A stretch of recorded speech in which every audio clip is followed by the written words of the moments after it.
दोस्तों नमस्कार, मैं हूं दीपक शुक्ला और आप देखना प्रारंभ कर चुके हैं हमारा डिजिटल प्लेटफॉर्म। आज भारत युवा दिवस मना रहा है। स्वामी विवेकानंद के जन्म दिवस के उपलक्ष्य में भारत युवा दिवस मनाता है। प्रधानमंत्री नरेंद्र मोदी और प्रदेश के मुख्यमंत्री योगी आदित्यनाथ जी ने देशवासियों को सोशल मीडिया प्लेटफॉर्म के जरिए युवा दिवस की शुभकामनाएं दी। इस युवा दिवस पर आइए जानते हैं स्वामी विवेकानंद के जीवन से संबंधित कुछ तथ्य और उनके जीवन के विषय में।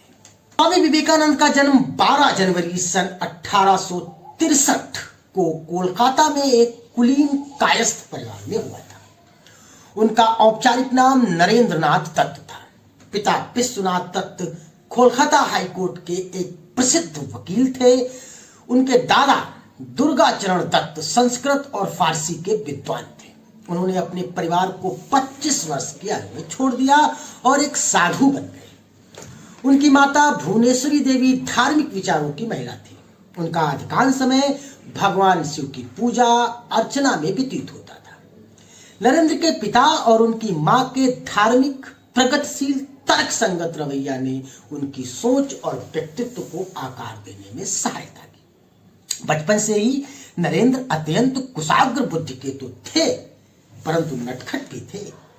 अपने साथी बच्चों के साथ वे खूब शरारत करते और मौका मिलने पर अपने अध्यापकों को शरारत करने से नहीं चूकते। उनके घर में नियम पूर्वक रोज पूजा पाठ होता था।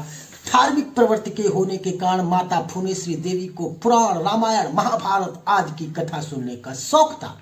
कथावाचक बराबर इनके घर आते रहते थे। नियमित रूप से भजन कीर्तन भी होता रहता था। परिवार के धार्मिक एवं आध्यात्मिक वातावरण के प्रभाव से बालक नरेंद्र के मन में बचपन से ही धर्म और अध्यात्म के संस्कार गहरे होते गए। माता पिता के संस्कार और धार्मिक वातावरण के कारण बालक के मन में बचपन से ही ईश्वर को जानने और उसे प्राप्त करने की लालसा दिखाई देने लगी थी। ईश्वर के बारे में जानने की उत्सुकता में कभी कभी ऐसे प्रश्न पूछ बैठते नरेंद्र कि उनके माता पिता और कथावाचक पंडित तक के चक्कर में पड़ जाते। सन 1861 में 8 साल की उम्र में नरेंद्र ने ईश्वर चंद्र विद्यासागर मेट्रोपॉलिटन संस्थान में दाखिला लिया, जहां वे स्कूल गए। 1877 में उनका परिवार रायपुर चला गया और 1879 में कोलकाता में अपने परिवार की वापसी के बाद वह एक मात्र छात्र थे जिन्होंने प्रेसिडेंसी कॉलेज प्रवेश परीक्षा में प्रथम डिवीजन अंक प्राप्त किए। वे दर्शन, धर्म, इतिहास, सामाजिक विज्ञान, कला और साहित्य सहित विषयों के एक अत्यंत उत्साही पाठक थे। इनकी वेद, उपनिषद, भगवत गीता, रामायण, महाभारत और पुराणों के अतिरिक्त अनेक हिंदू शास्त्रों में गहन रुचि थी। 1881 में इन्होंने ललित कला की परीक्षा उत्तीर्ण की और 1884 में कला स्नातक की डिग्री भी पूरी कर ली। नरेंद्र ने David Hume, Immanuel Kant, Johann Gottlieb, Fichte, Baruch Spinoza, George W H. Hegel, Arthur Schopenhauer, Auguste Comte, John Stuart Mill और चार्ल्स डार्विन के कामों का अध्ययन किया। उन्होंने स्पेंसर की किताब एजुकेशन का बंगाली में अनुवाद 1860 में किया। ये हर्बर्ट स्पेंसर के विकासवाद से काफी मोहित थे।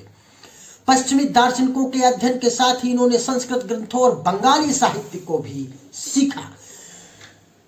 वास्तव में एक जीनियस थे। उन्होंने कहा था, मैंने काफी विस्तृत और बड़े इलाकों में यात्रा की है, लेकिन उनके जैसी प्रतिभा वाला एक भी बालक कभी नहीं देखा। जहां तक कि जर्मन विश्वविद्यालयों के दार्शनिक में भी ऐसे विलक्षण बुद्धि का बालक मैंने अपने जीवन में कभी नहीं देखा।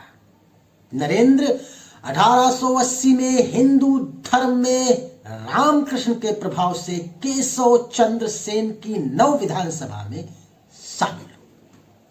नरेंद्र 1884 से पहले कुछ बिंदु पर एक फ्री मसोनरी लॉज और साधारण ब्रह्म समाज, जो ब्रह्म समाज का ही एक अलग गुट था और जो केशव चंद्र सेन और देवेंद्रनाथ टैगोर के नेतृत्व में था, के दौरान वे सन्स बैंड ऑफ होप में सक्रिय रहे, जो धूम्रपान और शराब पीने से युवाओं को हतोत्साहित करता है। नरेंद्र के प्रवेश के कारण पश्चिमी आध्यात्मिकता के साथ उनका परिचय हो गया। उनके प्रारंभिक विश्वासों को ब्रह्म समाज ने, जो एक निराकार ईश्वर में विश्वास और मूर्ति पूजा का प्रतिवाद करता था, ने प्रभावित